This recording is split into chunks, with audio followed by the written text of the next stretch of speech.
Hello guys and welcome back to the FTP chapter. अपन इस chapter के अंदर बीटीपी, ईएचटीपी और एसटीपी वाली स्कीम कर रहे थे। अपन ने काफ़ी सारी जो मेजर चीज़ें हैं वो कवर कर ली थी। अब जो अपना जो भी पार्ट बचा हुआ है इस चैप्टर के अंदर वो सिर्फ एक रेगुलेटरी और एडमिनिस्ट्रेटिव पार्ट है। उसमें से ज़्यादा कुछ वैसे एज सच आता नहीं है, but still we have to cover. तो अपन इस वीडियो में इस चैप्टर को वाइंड अप करते हैं। So let's begin. अब जो अपना लिमिटेड पोर्शन बचा हुआ है उसको अपन कवर करते हुए क्वेश्चंस डिस्कस करके इस चैप्टर को ख़त्म करते हैं। तो चलिए, सबसे फर्स्ट टॉपिक है अपना export through exhibitions, export promotion tours, showrooms abroad and duty free shops. तो अपन ने अब तक नॉर्मल एक्सपोर्ट्स के बारे में पढ़ा था। अब अपन को जिन चीज़ों के बारे में पढ़ना है वो है एक्सपोर्ट प्रमोशन के। अगर आप टूर्स करते हो तो उसमें क्या होगा, शोरूम्स अब्रॉड, बाहर अगर शोरूम्स है तो उसके लिए क्या आप कर सकते हो, ड्यूटी फ्री शॉप्स। आपने देखी होंगी एयरपोर्ट्स पे ड्यूटी फ्री शॉप्स होती हैं, तो उनके बारे में क्या प्रोविज़न है। अब अपन को वो सारी चीज़ें करनी है। तो export oriented unit EHTP, STP and BTP are permitted. इनको परमिशन दी हुई है, so they are permitted to export the goods for holding or participating in the exhibition abroad with the permissions of the development commissioner। मतलब ये लोग चाहें तो goods export कर सकते हैं for displaying them in the exhibitions that are held abroad, लेकिन ये चीज़ करने के लिए भी आपको development commissioner से जो है permission लेना बहुत ज़रूरी है। Personal carriage of gold and silver, platinum jewelry, precious and semi precious stones, beads and articles. आप चाहो तो गोल्ड, सिल्वर, प्लैटिनम और जो precious and semi precious stones हैं उनको आप पर्सनल कैरी भी कर सकते हो। Because these are precious elements and precious items, इसलिए इनको पर्सनल कैरेज करने का एक आपको ऑप्शन दिया गया है। Exports the goods for display और sale in permitted shop setup abroad. तो आप चाहो तो for the purpose of display and sale, ताकि आपके आइटम्स का प्रमोशन हो, आप चाहो तो उसको डिस्प्ले और सेल के लिए भी एक्सपोर्ट कर सकते हो। डिस्प्ले और sale in permitted shops that are setup abroad और in showroom of the distributors और agents. Again the same point, आप चाहो तो इनको बाहर सेटअप की गई शॉप्स पर डिस्प्ले भी कर सकते हो। Setup of showrooms or retail outlets at the international airports just like duty free shops। तो आपको परमिशन है कि आप इंटरनेशनल एयरपोर्ट्स पर ड्यूटी फ्री शॉप्स बनवाकर वहाँ पर आप जो है अपने आइटम्स को सेल आउट कर सकते हो। अगर आपने कभी देखा हो एयरपोर्ट पर ड्यूटी फ्री शॉप्स में, अगर आप कभी गए हो तो वहाँ पे आप देखोगे कि काफ़ी सारी चीज़ें मिलती हैं and they are available at almost reasonable rates, जिन पे टैक्सेस भी नहीं लगते, दे आर ड्यूटी फ्री। तो आप वहाँ से चीज़ें खरीद कर ला सकते हो। ओके। उसके बाद जो अपन यहाँ पे कर रहे थे, जो अपन ने सेकंड पॉइंट पढ़ा about personal carriage of gems jewellery and gold and silver and platinum, वही अपन को आगे अब पढ़ना है। So personal carriage of import and export of parcels including through foreign bound passengers. Import और export through personal carriage. Personal carriage मतलब अगर कोई पैसेंजर आ जा रहा है तो अगर वो पर्सनली अपने साथ कुछ लेकर आए या लेकर जाए। So import and export through personal carriage of gems and jewellery items may be undertaken, बोल रहे हैं ना, may be undertaken as per the customs procedure. However export proceeds shall be realise through normal banking channel. जो भी export proceeds होंगे वो आपको normal banking channel के थ्रू ही रियलाइज़ करने होंगे, कैश में नहीं चलेगा। इसलिए आपने गौर किया होगा, कभी आपने अगर न्यूज़ में देखा हो तो एक्टर एक्ट्रेसेस अगर ये लोग बहुत सारी ज्वेलरी कैरी आउट करके लेकर आते हैं या लेकर जाते हैं तो इनको हमेशा रोका जाता है कस्टम्स डिपार्टमेंट के द्वारा कि आप अपने क्लियरेंस के डॉक्यूमेंट्स दिखाइए कि ये ज्वेलरी आपको कहाँ से मिली, आप कहाँ से कहाँ तक ये ज्वेलरी लेकर जा रहे हैं, इसका वैल्यू कितना है, इसके ऊपर ड्यूटी कितनी बनती है। तो ये सब चीज़ें जो है आपको डिक्लेयर करनी पड़ती है लाने ले जाने से पहले। Import or export through personal carriage by units other than gems jewelry units shall be allowed provided goods are not in commercial quantity। other than gems and jewelry अगर आप कुछ कैरी आउट करना चाहते हो तो आप ले जा सकते हो, लेकिन उसकी शर्त यह है कि वो कमर्शियल क्वांटिटी में नहीं होना चाहिए।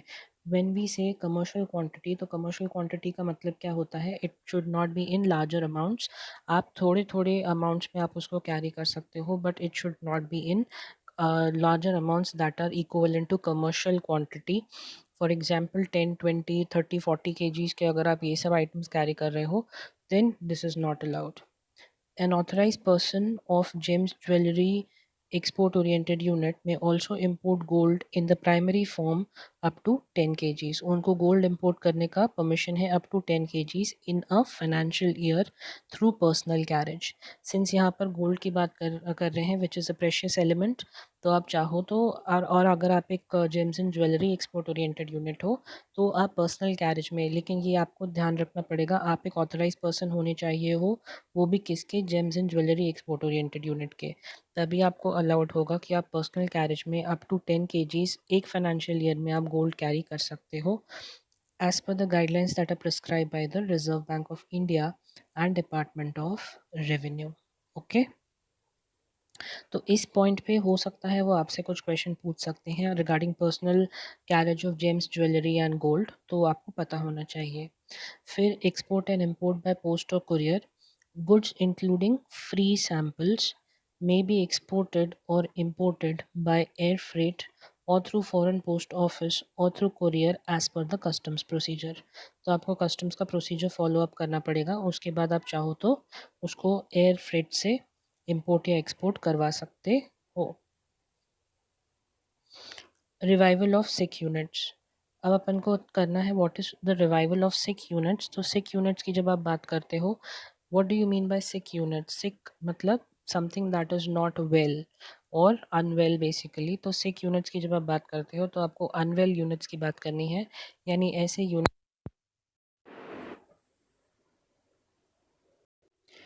That are not able to perform properly, या जो अपना परफॉर्मेंस ठीक तरीके से नहीं कर पाए हैं, which are basically broken down now, ऐसे यूनिट्स को आप सिक यूनिट्स कहते हो।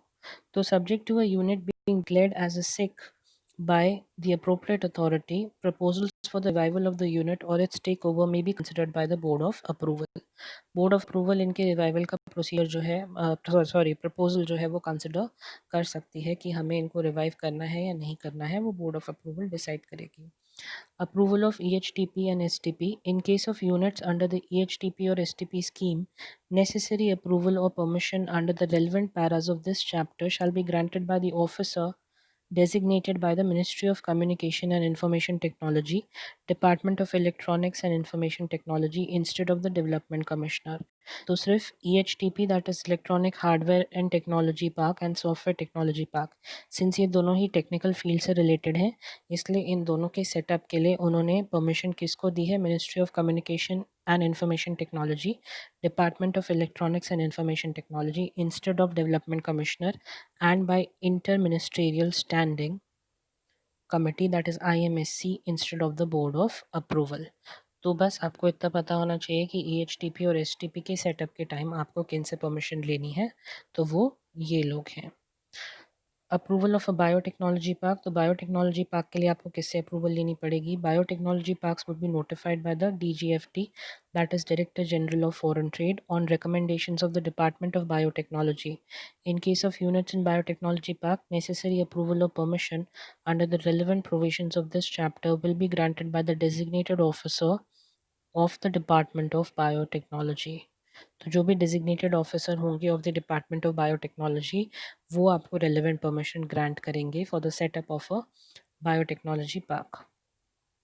Okay, warehousing facility, an EOU which intends to set up warehousing facility outside the EOU premises and outside the jurisdiction of the development commissioner at a place near to the port of export to reduce the lead time for the delivery of goods overseas and to address the unpredictability of supply orders is permitted to do so, is permitted to do so, but subject to the provisions related to the export warehousing as per the terms and conditions of the notifications issued by the Department of revenue. मतलब यहाँ पे ये क्या कहना चाहते हैं कि अगर कोई एक्सपोर्ट ओरिएंटेड यूनिट है जो कि एक वेयरहाउस सेटअप करना चाहता है पोर्ट ऑफ एक्सपोर्ट के पास, मतलब जिस पोर्ट से आपका सामान एक्सपोर्ट होने वाला है, मान लीजिए अगर मेरा सामान, मैं एक EOU हूँ और मेरा सामान मुंबई पोर्ट से एक्सपोर्ट होने वाला है और मैं चाहता हूँ कि मैं मुंबई पोर्ट के पास ही एक वेयरहाउस मतलब एक स्टोरेज हाउस रख लूँ, ताकि जो लाने ले जाने का टाइम पीरियड है और जो अनसर्टनिटी है लाने ले जाने में वो मेरी बच जाए। मैं पहले से ही अपना सामान ला के वेयरहाउस में स्टोर कर दूँ और जब मुझे ऑर्डर्स मिलना स्टार्ट होंगे तो वेयरहाउस से ही मेरा सामान जो है डायरेक्टली एक्सपोर्ट किया जाएगा। तो मैं ऐसा कर सकता हूँ, बट सिर्फ उसमें यह है कि जो टर्म्स एंड कंडीशंस दी गई हैं डिपार्टमेंट ऑफ रेवेन्यू के द्वारा, वो टर्म्स एंड कंडीशंस को मुझे फॉलो करना ज़रूरी रहेगा। ओके, तो अब अपना ख़त्म होता है ईओयू स्कीम। अब अपन आते हैं इस चैप्टर के लास्ट टॉपिक पर, which is related to quality complaints and trade disputes. अब यहाँ तक अपन जो भी चीज़ें पढ़ते आए हैं under foreign trade policy, since this is a trade policy और ट्रेड का मतलब होता है ख़रीदना बेचना, आप अपने आप को भी अगर रख लें एज अ नॉर्मल कंज्यूमर, जब आप मार्केट में चीज़ें खरीदने जाते हो तो आप चीज़ें खरीदते हो on the basis of your choice, कि आपकी चॉइस क्या है और आपकी ब्रांड लॉयल्टी क्या है, आप किस प्रोडक्ट को ज़्यादा प्रेफर करते हो। Your brand loyalty can change according to the quality of the product that you want to consume. हो सकता है जो प्रोडक्ट आप ऑलरेडी कंज्यूम कर रहे हो उससे बेटर क्वालिटी के प्रोडक्ट अगर आपको मिल जाए तो आप स्विच ओवर कर लेंगे towards the better quality product. और अगर आपको कोई भी प्रॉब्लम होती है in terms of quality of the products in relation to the quality of the products, then you can quickly approach the consumer forum in India, जैसा कि आपने पढ़ा होगा under the consumer protection act 1986 and 2019।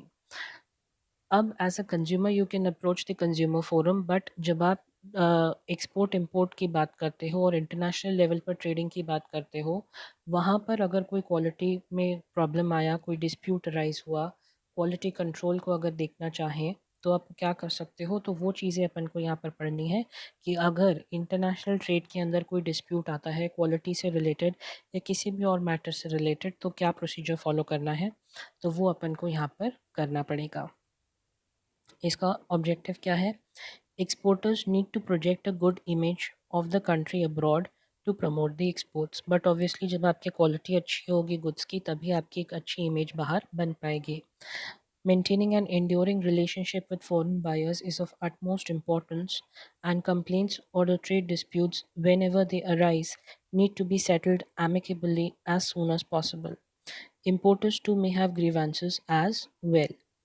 In an endeavor to resolve such complaints or the trade disputes and to create confidence in the business environment of the country, a mechanism is being laid down to address such complaints and disputes in an amicable way।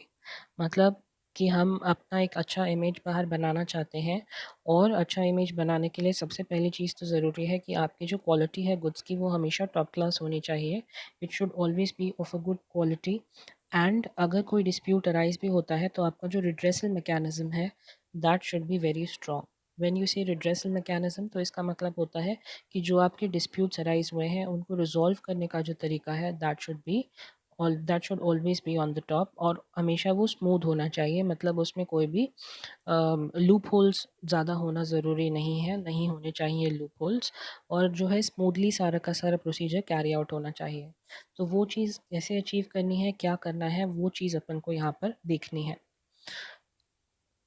तो quality complaints and trade disputes following are the type of complaints that may be considered. किस type की complaints हम consider कर सकते हैं? Complaints receive from the foreign buyers in respect of the poor quality.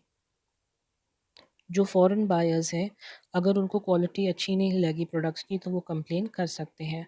So complaints receive from the foreign buyers in respect of poor quality of the products supplied by the exporters from India.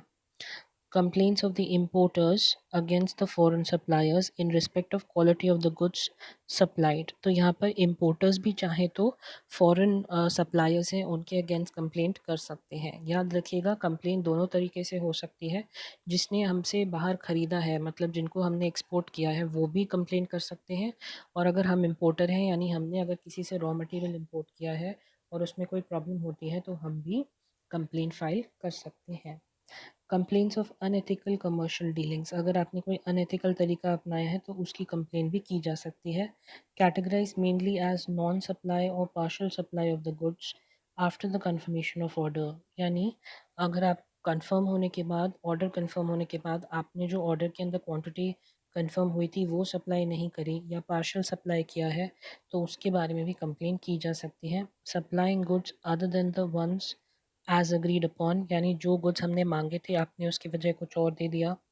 Non payment, आपने payment नहीं करी।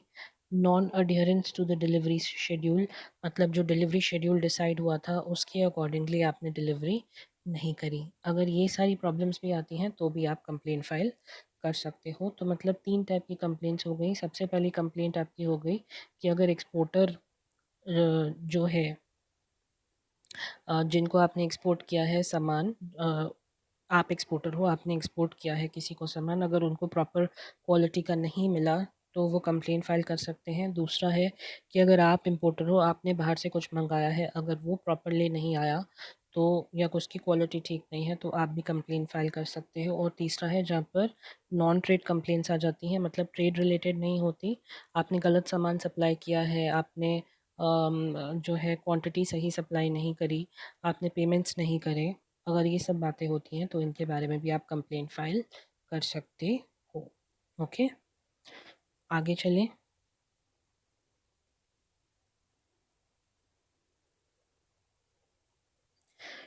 Obligation on the part of the importer or the exporter.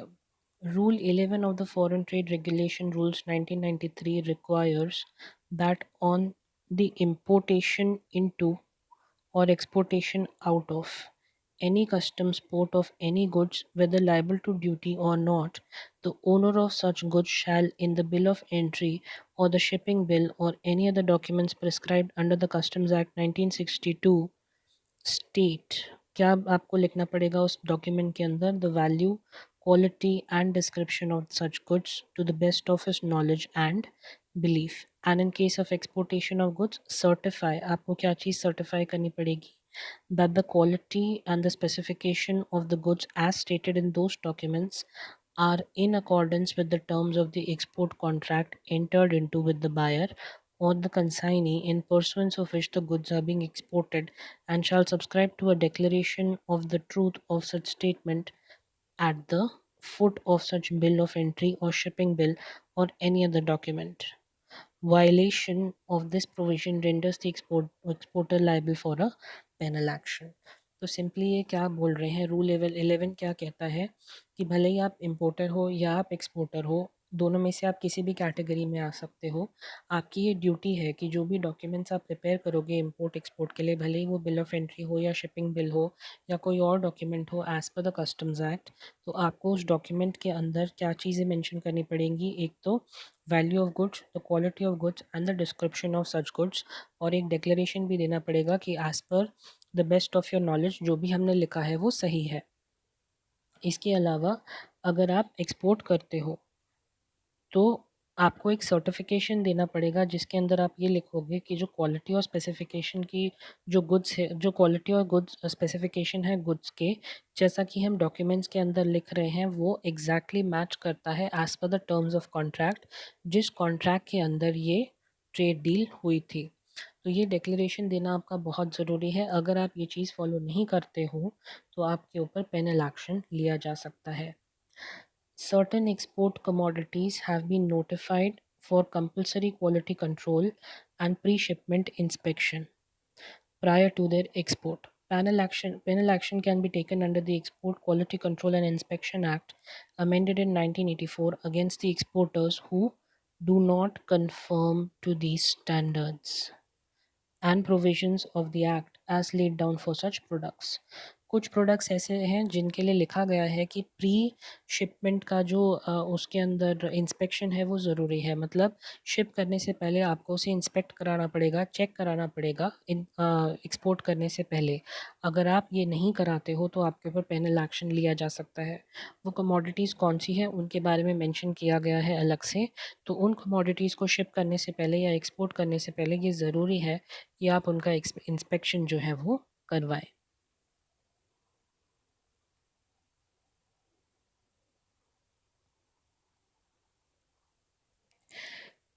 Provisions in Foreign Trade Development and Regulation Act and Foreign Trade Regulation rules for necessary action against the erring exporters and importers. अब अगर आपने कोई default किया है तो कौन कौन से एक्शंस लिए जा सकते हैं? Action against erring exporters can be taken under the foreign trade development and regulation act as amended and under foreign trade regulation rules as follows. Section 8 of the Act empowers the Director General of Foreign Trade, yani DGFT, or any other person authorized by him to suspend or cancel the importer exporter code number for the reasons as given therein। तो आप जानते हैं कि IC number का होना बहुत ज़रूरी है if you want to carry out import and export transactions. तो इसलिए यहाँ पर ये क्या सबसे पहला एक्शन ये क्या ले सकते हैं कि आपका जो आईसी नंबर है उसको सस्पेंड कर सकते हैं या कैंसिल कर सकते हैं। दे कैन आइदर सस्पेंड और they can either cancel। Section 9, subsection 2 of the Act empowers the DGFT or an officer authorized by him to refuse to grant or renew a license, certificate, scrip, or any other instrument bestowing financial or fiscal benefit granted under the Act। तो दूसरा action ये ले सकते हैं कि आपको किसी भी तरीके का लाइसेंस, सर्टिफिकेट, स्क्रिप या और कोई डॉक्यूमेंट जिससे आपको कोई फाइनेंशियल बेनिफिट हो सकता है इस एक्ट के अंदर, आपको वो वाला डॉक्यूमेंट नहीं देंगे वो लोग। Section 9, subsection 4 empowers the DGFT or an officer authorized by him to suspend or cancel any license, certificate, scrip, or any instrument bestowing financial or fiscal benefit under the Act। तो ऊपर था कि आपको हम रिफ्यूज़ कर देंगे कि हम ग्रांट नहीं करेंगे, रिफ्यूज़ल टू ग्रांट है, या फिर हम रिन्यू नहीं करेंगे, और यहाँ पे हम कह रहे हैं सस्पेंशन और कैंसिल। ठीक है। Section 11(2) of the Act provides for the imposition of fiscal penalty in cases where a person makes or abets or attempts to make an import or export in contravention of any of the provision of the Act or any rules or orders that are made therein or the foreign trade policy।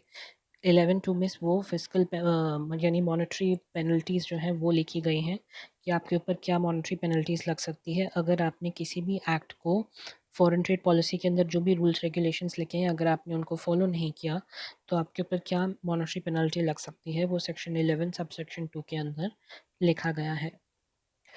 Mechanism for handling the complaints and disputes. अब अगर कोई complaints और disputes आती हैं तो आप उसको कैसे हैंडल करेंगे। तो सबसे पहले तो उन्होंने एक कमेटी बनवाई है which is committee on quality complaints and trade disputes, that is CQCTD, to deal effectively with the increasing number of complaints and disputes. A committee on quality complaints and trade disputes, that is CQCTD, will be constituted in 22 offices of the regional authority, that is RAs of the DGFT। जो भी 22 office हैं DGFT के उनमें ये CQCTD नाम की एक committee बनाई जाएगी। Composition क्या होगा इसका? The CQCTD would be constituted under the chairpersonship of the head of the office। The CQCTD may be comprised of the following members, that is the additional DGFT or the joint DGFT, which will be the chairperson, representative of the Bureau of Indian Standards, that is the BIS, ये होंगे इनके member।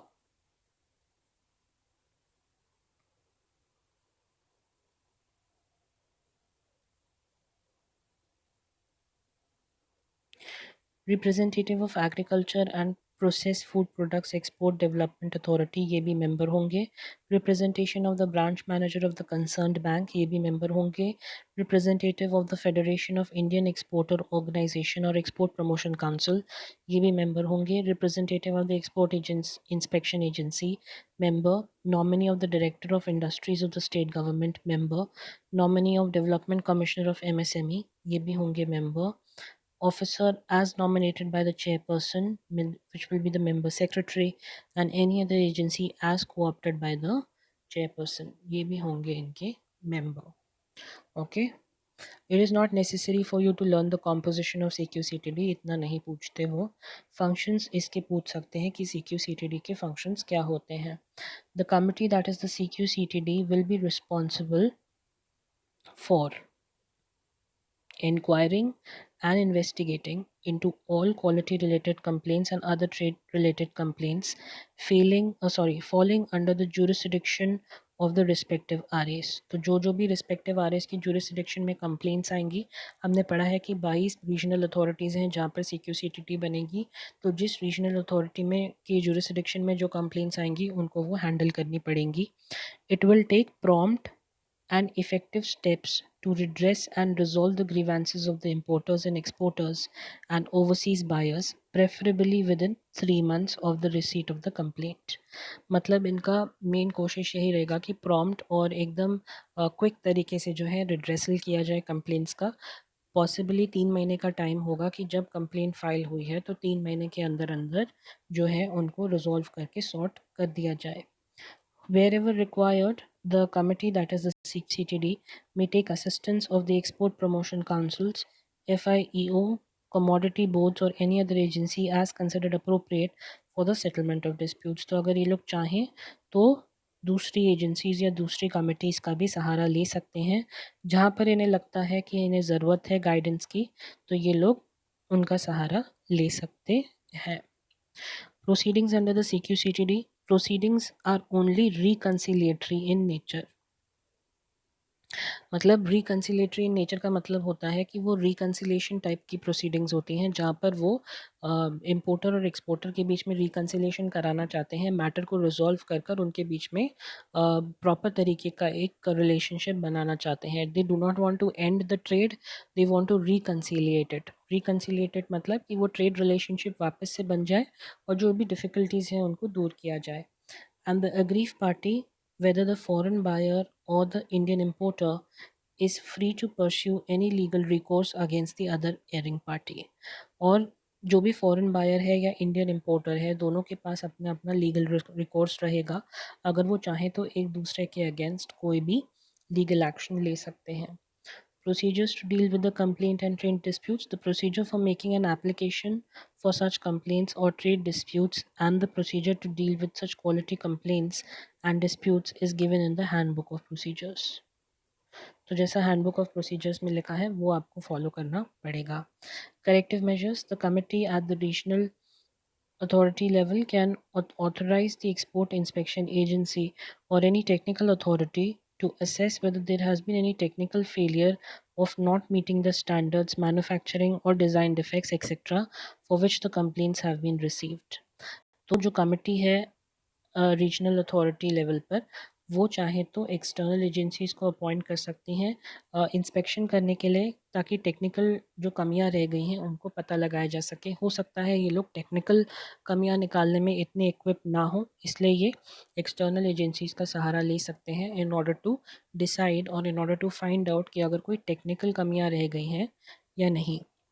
Nodal officer, director general of foreign trade, that is DGFT, would appoint an officer not below the rank of Joint Director General in the headquarters to function as the nodal officer for coordinating with the various regional authorities of the DGFT. तो DGFT जो है वो चाहे तो एक nodal officer को भी appoint कर सकते हैं जिसका कोऑर्डिनेशन का काम रहेगा अलग अलग रीजनल अथॉरिटीज़ से और DGFT का कोऑर्डिनेशन कराना. Okay. So this last topic, this was the last topic, and this ends our chapter finally of the foreign trade policy. अब अपन जो है इसके क्वेश्चंस देख लें कि मॉड्यूल में किस तरीके के क्वेश्चंस आपसे पूछे गए हैं. नॉर्मली इससे जो है स्ट्रेट फॉरवर्ड क्वेश्चंस ही आते हैं और ज़्यादा से ज़्यादा अगर इससे क्वेश्चंस पूछे भी जाते हैं तो वो स्कीम से रिलेटेड पूछे जाते हैं और अदरवाइज़ इससे ज़्यादा कुछ जनरल क्वेश्चंस आते नहीं हैं. CQCTD से आपसे कुछ पूछ सकते हैं वो कि प्रोसीजर क्या होता है और कौन कौन से डिस्प्यूट्स वो देखते हैं, ज़्यादातर वही पूछते हैं अगर CQCTD में से कुछ आता है तो. अदरवाइज़ जो भी अपन ने इसके अंदर स्कीम्स पढ़ी है, DFIA, एडवांस ऑथराइजेशन और EPCG स्कीम और ये EOU स्कीम, ये सब में से क्वेश्चंस जो है वो आपसे पूछ सकते हैं. तो सबसे पहला ही क्वेश्चन है, what are the objectives of the FTP. ये भी कभी कभी डायरेक्ट क्वेश्चन आता है और 5 मार्क्स का भी आता है, तो बहुत सिंपल है, आप पता लगा सकते हो, आपको पता ही है. Discuss briefly the export oriented unit scheme of the FTP 2015 and 20. अब इसमें आप पूछ सकते हैं कि इसमें क्या आंसर लिखना है, क्योंकि हमने तो EOU स्कीम में बहुत सारी चीज़ें पढ़ी हुई हैं. तो बेसिकली अगर ये क्वेश्चन आपका एग्ज़ाम में आता भी है और मान लीजिए अगर ये 5 to 7 मार्क्स का आया, अगर हम हायर एंड की बात करें यानी 7 मार्क्स की बात करें, तो इसके अंदर एक तो सबसे पहले आपको इसका जनरल स्ट्रक्चर बताना है कि ये क्या चीज़ है, मतलब ये EOU क्या होता है और ये स्कीम के अंदर इनको क्या बेनिफिट्स हैं, ड्यूटीज से रिलेटेड, टैक्सेस से रिलेटेड, ये सारा आपको जनरल स्ट्रक्चर इसके अंदर बताना है. फिर इसका ऑब्जेक्टिव आपको समझाना पड़ेगा, तो वो आपको इसके अंदर बताना है. उसके बाद आपको इसके फीचर्स डिस्क्राइब करने हैं. ठीक है, तो फीचर्स आपको इसके अंदर डिस्क्राइब करने हैं और कंक्लूजन में आप सिर्फ इतना ही लिख सकते हो कि ये जो स्कीम इन लोगों ने लगाई है इसमें ड्यूटी का जो है सेविंग होता है, ये बेनिफिट्स होते हैं और बहुत ही अच्छी स्कीम है। इससे हमारे जो एक्सपोर्ट हैं काफ़ी बढ़ जाएंगे, इंडिया को एम्प्लॉयमेंट अपॉर्चुनिटीज़ मिलेंगी, ग्लोबल लेवल पे आपका प्रेजेंस रहेगा। और it is an overall good scheme to enhance the trade scenario of the country. तो इस तरीके से आप इसको डिस्क्राइब कर सकते हो। What do you mean bye importer exporter code? तो ये तो आपको पता ही है, IC number. Distinguish between merchandise export scheme and S, तो MEIS SEIS अपन ने डिटेल में कराई है, उसको आपको डिस्टिंग्विश करना है दोनों के बीच में। Right short notes on status holders, this also you know, and CQCTD तो आपको पता ही है, ठीक है। So this ends a chapter. अब अपन इसके बाद जो कवर करेंगे that is specific relief act under part C। Okay, तो आप इसको वापस रिवाइज करिएगा पूरे चैप्टर को। आई नो थोड़ा सा क्या, काफ़ी बड़ा चैप्टर है, एंड थोड़ा सा आपके माइंड में जो है इसका बैठना टाइम टेकिंग है, बट बैठ जाएगा। आप बार बार इसको पढ़ें, वीडियोस देखें बार बार, अगर कहीं भी प्रॉब्लम आती है तो प्लीज़ मुझसे पूछ लीजिएगा। Okay, take care and study hard, and I will see you in the next video. Bye bye.